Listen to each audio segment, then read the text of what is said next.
Ang makukulay na mga candle holder at palamuting ito gawa sa gamit ng mga lalagyan ng alak at soft drinks. Sabi ng tinderang si Jazz, tubong Marinduque talaga ang family business na ito. Ito yung product na yung pwede yung itatapon na pero mapapakinabangan pa ng mga para magkaroon ng trabaho yung ibang tao. Gusto ko sana maubos din yung paninda namin para din sa mga tao, makatulong. Ito namang mga dekorasyon at parol galing pang Sorsogon. Lahat ng ito ay gawa sa abaka, seagrass at rattan, kaya ang mga benta ni Jazz tunay na eco-friendly.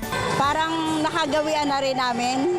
So far doon sa nakaraan namin, maraming magagandang feedback. Matibay siya, tsaka simple pero sosyal.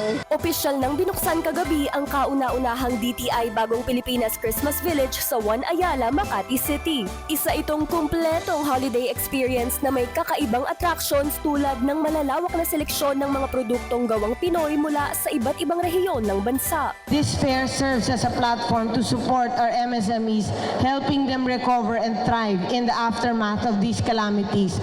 May handmade fashion accessories, traditional apparel, eco-friendly home decor, organic beauty products at sari-saring pagkain at inumin. Para sa mga naghahanap ng eco-friendly na mga regalo, may sustainable gift options. Meron ding mga personalized o customized gift items para sa mga gustong ipa-feel special ang kanilang mga mahal sa buhay. When you buy a product, you are not just purchasing a gift. Every peso spent here is a testament to your belief in the brilliance of Filipino craftsmanship. So every item here represents the heritage and heart of the Filipino people. When you choose to buy local, you're not just taking home a product, you're investing in Filipino talent, supporting family-owned businesses, and contributing to the growth of our local economy.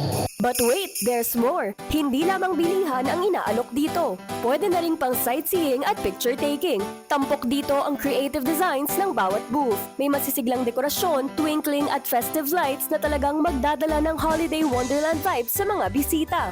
Habang tumatakbo ang mga fair, inaanyayahan din ang publiko na makilahok sa National Fiesta Haraya, isang pagdiriwang ng Filipino creativity kung saan tampok ang digital animation, performing arts at iba pang creative industries. Para sa agenda, Sujin Kim, BNC.